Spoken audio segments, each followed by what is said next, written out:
What up, YouTube? Here with a post-fight video of the O'Shaquie Foster versus Robson Conceicao fight. Now, before I give y'all the summary of what happened in the fight, I'm going to tell y'all the results first.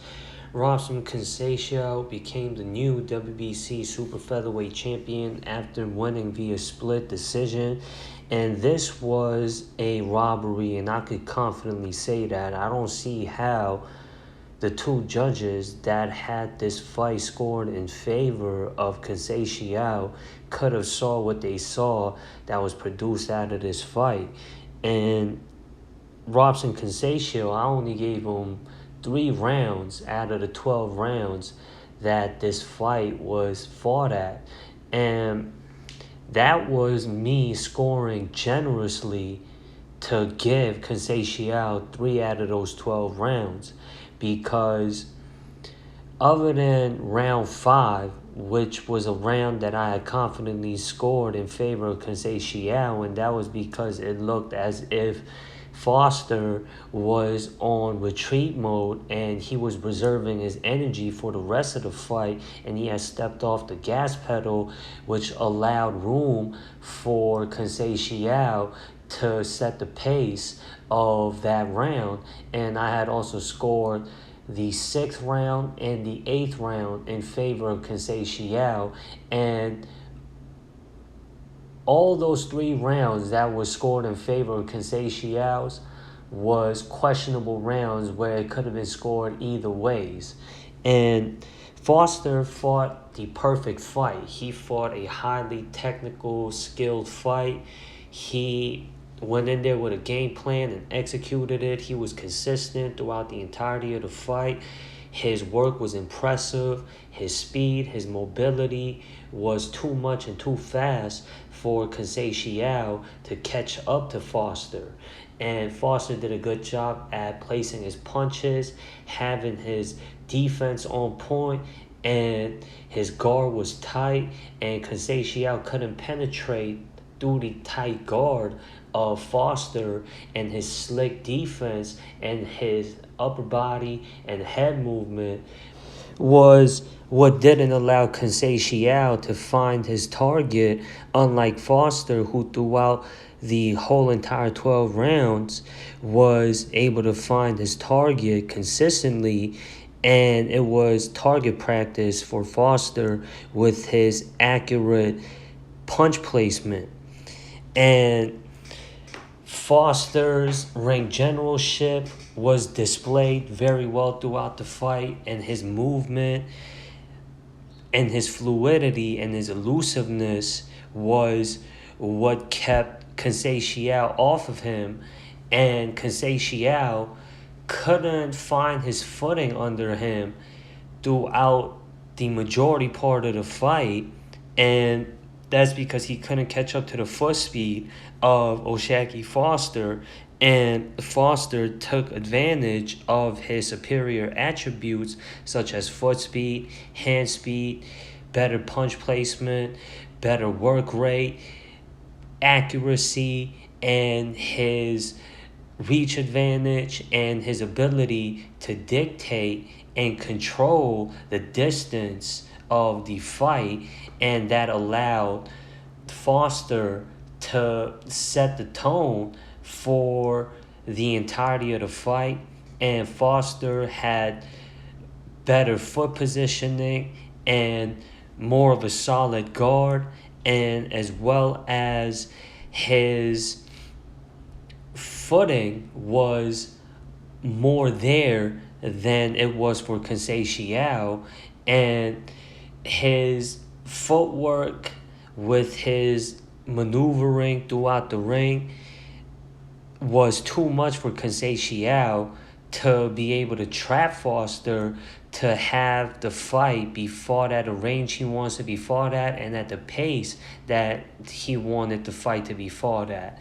And Conceicao just couldn't catch Foster for him to go to work. And Foster, I don't see how he could have lost this fight, and it was bad judging on the part of the judges, and there most certainly should be a rematch for Foster because he had unfairly lost his title when he had deserved to win and retain his title that he lost versus Conceicao. And for Foster to pull this performance off versus Conceicao was incredible, because Conceicao has been a household top contender that's been competing at a high level at super featherweight for some time. And Foster has been a talent as of recently. For him to be where he's at right now, he had to earn that spot. And he has been a prospect of a talent to look out for. And he proved versus Conceicao why he has earned himself the reputation that he had gotten him by pulling on performances like he did versus Conceicao, a dominant clinic of a performance that Foster put on versus a elite level fighter like Robson Conceicao, who is decorated not only professionally but as an amateur as well, with the experience level that a veteran like a Robson Conceicao has. And O'Shaquie Foster did what he had to do to win that fight. He fought the most ideal of a perfect fight that any fighter will look for in a successful performance. And there was boos in the crowd. Fans weren't that entertained by this fight, and that's because, especially amongst the casuals, fans that don't tap into the sport of boxing very deeply, they look for what is considered to be fan-friendly style fights, where it's a aggressive brawl type of a fight where there's a lot of volume. And this fight didn't produce the fireworks of a fight of that style. And for avid boxing fans that tap into the sport of boxing so heartedly, there's a lot of appreciation for fighters that possess a style like a O'Shaquie Foster and a Shakur Stevenson. Hence why I don't understand this campaign as of late that's been accumulating for Shakur Stevenson. Now, I don't know if it's a conspiracy from Top Rank to make Shakur Stevenson less marketable than he already is, because there's been videos surfacing on social media of fans walking out from Shakur Stevenson's fight versus Artem Artunian. And like how O'Shaquie Foster fought versus Robson Conceicao, that's how Shakur Stevenson fought versus Artunian.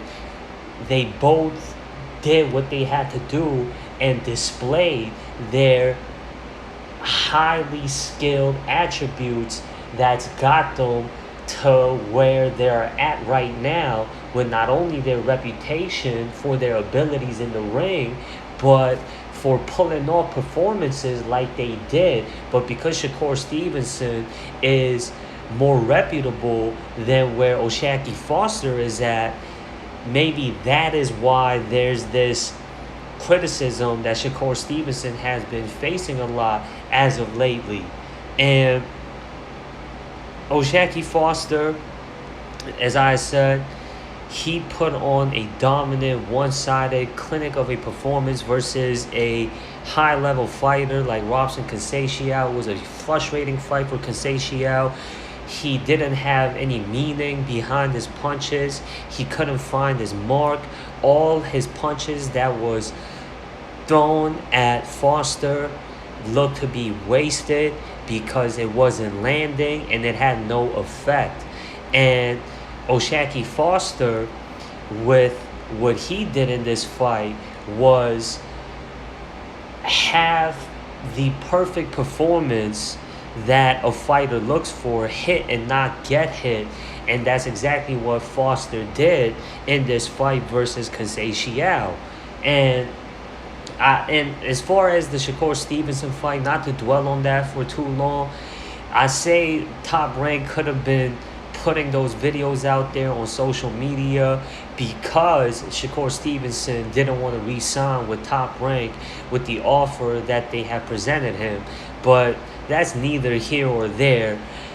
Anyways, O'Shaquie Foster, I don't see how politically it could have been where the odds were stacked against O'Shaquie Foster, because O'Shaquie Foster, with the wins that he's been collecting as of recently, puts him on a uppity slope on the market side of things.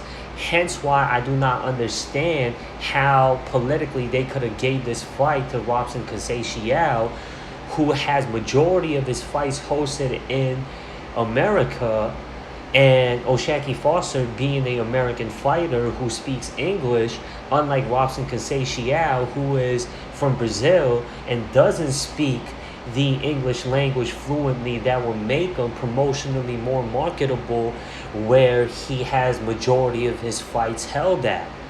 And now that Robson Conceicao has finally got himself a title at super featherweight, he's had multiple title shots. He fought a hard fight versus Oscar Valdez where he didn't come out on top, but a lot of people thought that Conceicao did enough to get the victory over on Valdez. Unfortunately, that wasn't the case for Valdez in this bout or that wasn't the case for Conceicao, I meant to say, because Valdez came out victorious in their fight, and as well as when Conceicao challenged Shakur Stevenson, when Shakur Stevenson was the champion at super featherweight, Shakur Stevenson defeated him clearly. And in Conceicao's last fight before fighting Foster versus Emmanuel Navarrete, that fight ended in a draw, and Conceicao was dropped in that fight, and for him to get a draw from that competitive fight versus Emmanuel Navarrete still was a proof to why Conceicao is a top contender in the super featherweight division, where he's not a champion at, and that is until he got that controversial win over on Foster to become the new WBC super featherweight champion. And currently in the super featherweight division, there is no unified champion at that weight class. We saw a new champion be crowned as far as the IBF super featherweight title goes, and the current IBF super featherweight champion is Anthony Karske. I don't know if I'm pronouncing his name right, but y'all know who I'm talking about. He defeated Joe Cordina via 7th round TKO to become the new IBF super featherweight champion.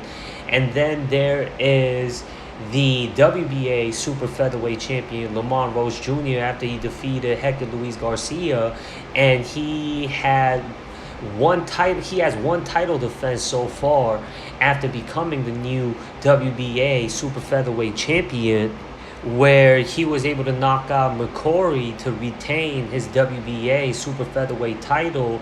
And the WBO super featherweight title is currently held by Emmanuel Navarrete, who made a leap at the lightweight division after capturing the WBO super featherweight title after stepping up from being the WBO featherweight champion. Now, I don't know if Navarrete is going to step back down to continue defending his WBO super featherweight title after his unsuccessful attempt at capturing the WBO lightweight title in his last bout. And that is the current champions in the super featherweight division. And I would say O'Shaquie Foster was the best champion and the top fighter at super featherweight, and this technical loss to Robson Conceicao shouldn't dethrone O'Shaquie Foster's ranking as the #1 super featherweight in that division. And at that weight class, O'Shaquie Foster, I can still say, is the best super featherweight at that weight class, and I believe he deserves a immediate rematch at gaining back his WBC super featherweight title, which he never should have lost. And Robson Conceicao, we've seen him put on better performances before and more of a fight before. Hopefully, if this well-deserved rematch is made official for Conceicao to have his first title defense versus O'Shaquie Foster for that WBC super featherweight title, then he should, for his sake, prepare better and to fight a better fight in that rematch versus O'Shaquie Foster in his first title defense, because it's nobody else deserving of a title shot versus Conceicao than Foster. And Robson Conceicao, before he became WBC super featherweight champion, he was considered to be the number one ranked contender according to the WBC super featherweight rankings, and the next best ranked contender according to the WBC super featherweight rankings is Masanori Rikishi, who is a Japanese fighter that is currently unbeaten. He's the number 2 ranked contender according to the WBC rankings. Now, it should be that O'Shaquie Foster is the number 1 ranked contender according to the WBC rankings after he got defeated by Robson Conceicao, regardless of the fact that whether he should have lost or not. On paper, O'Shaquie Foster did lose to Robson Conceicao. And then there's Archie Sharp, who is also a unbeaten top contender. He is the number 1 ranked contender according to the WBO, and as we know, after Oscar Valdez was able to knock out Liam Wilson to become the interim WBO super featherweight champion, that means Valdez would be next in line to challenge for the legitimate WBO super featherweight title, and that title, which is held by Emmanuel Navarrete, that will make Valdez next in line to challenge Navarrete for that WBO super featherweight title, and that would give a shot at redemption for Oscar Valdez to have that second fight versus Emmanuel Navarrete, where Navarrete came out on top and was victorious. And the current number 1 ranked WBA contender in the super featherweight division, according to the WBA, is a unbeaten fighter by the name of Otan Aranosian. And these names are not that recognizable because there isn't a lot of attention on the super featherweights other than Emmanuel Navarrete, Oscar Valdez, and O'Shaquie Foster, and I could throw Robson Conceicao in there as well. And Anthony Casquet, as I said, I don't know if I'm pronouncing this man's name correct, but please bear with me, y'all. Y'all know who I'm talking about. There isn't that many reputable names. There's known faces like Archie Sharp. If y'all avid boxing fans and been tapping into his fight, then y'all should know of him. Then he should be reputable, as well as former champion Joe Cordina, Lee Wood, who stepped up from the featherweight division, and he was a champion when he was competing at that weight class. And then there's Hector Luis Garcia, a former WBA champion. And then there is Liam Wilson as well. And then there is Kenichi Ogawa, Albert Bell, and if I didn't mention already, Joe Cordina. And there is John O'Carroll, Zelfa Barrett, and Abraham Nova. John O'Carroll, who are considered to be top contenders amongst the super featherweights. And as far as the champions go, there are promotional differences other than Robson Conceicao, Emmanuel Navarrete, O'Shaquie Foster, Oscar Valdez, Liam Wilson, and Abraham Nova, who has worked and is currently working with Top Rank to make that in-house super featherweight title bouts that can be easily made because it'll be all in-house with Top Rank. And we've seen those names that are promoted by Top Rank fight each other. For example, O'Shaquie Foster's last title defense before his fight versus Conceicao was versus Abraham Nova, which where O'Shaquie Foster came out on top of in that fight.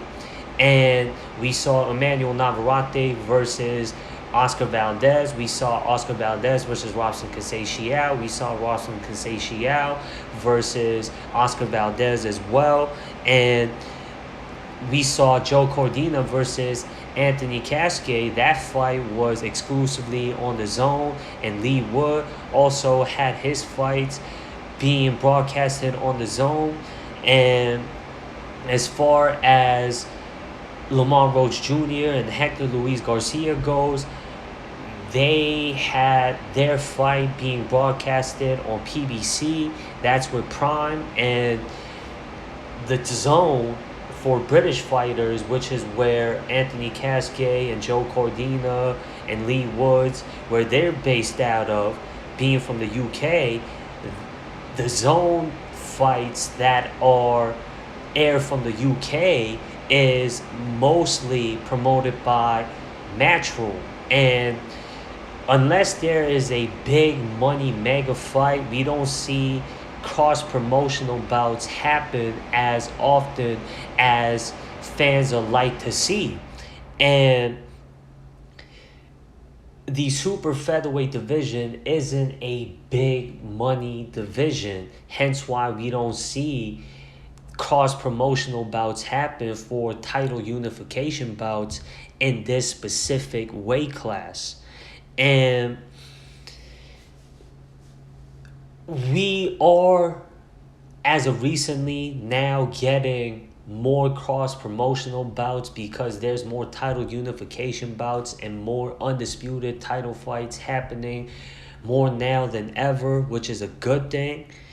We could see the same for the super featherweight division, because if the super featherweight division continues putting on fights where it's more in-house and one promotion based, then obviously the more marketable and lucrative fights that can be produced for the super featherweight division would be a title unification bout. And it's because the promoters don't want to pay the sanctioning fees to the title organizations and don't want to split that money that can be made out of a cross-promotional bout for a title unification bout, unless it's for the WBC and WBO titles, which is both currently held by top-ranked promoted fighters. And as far as the IBF and WBA goes, Lamont Roach Jr., PBC, and Anthony Cascade, the Zone in England, and we don't see that cross-continent bouts happening that often either, where we see top British fighters take on top American fighters. And it would be more healthier for the sport's sake, for the purity sake of the sport, for these fights to happen, because it's ideal for these fights to happen more than seeing champions fight lesser quality opponents that are available for them for the sake of politics, and that's never a good look for anything.